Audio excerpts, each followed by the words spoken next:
zelfstandige naamwoorde is anders. Jy kan dit nie sien of aanraak nie, maar jy kan dit voel.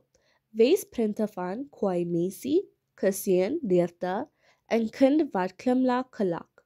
Hulle wees hoe ons voel of dink.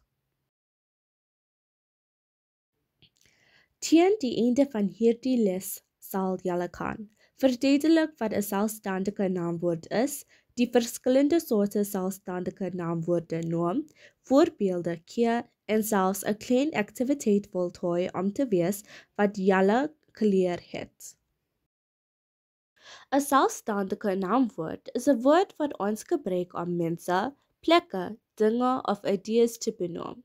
As jy dit kan sien, aanraak, reik, hoor of selfs net aandink, dan dit is waarskynlik 'n selfstandige naamwoord.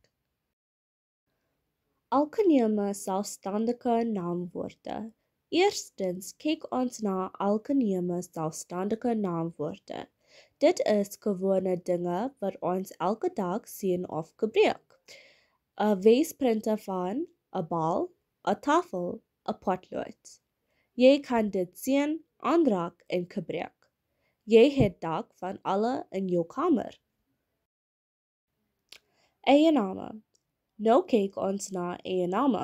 Dit is 'n spesiale naam van mense, plekke of dinge.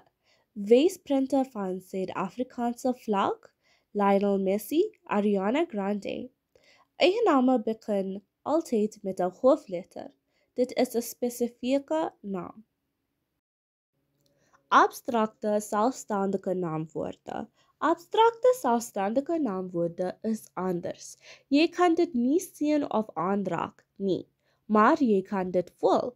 Weesprinte van Kwai Messi, Kusien, Leerte, en kind wat klimlak kelak. Hulle wees hoe ons voel of dink. Het ons versamelname. Dit beskryf 'n groep dinge of mense. Weesprint van ryke blome, swerme baie, vloot skepe. As daar baie dinge saam is, gebruik ons een woord vir die groep. Kom ons oefen nou met 'n werkblad. Eerstens soek die naamwoorde in die sinne. Dan pas elke naamwoord by sy groep. Daarna kyk jy na die print. Dit wys die kinders op die strand wat sandkastele bou. Soek die naamwoorde in die print, soos mense, plekke of dinge wat jy sien. Laastens, gebruik van daardie naamwoorde om jou eerste te maak. Neem jou tyd en geniet dit.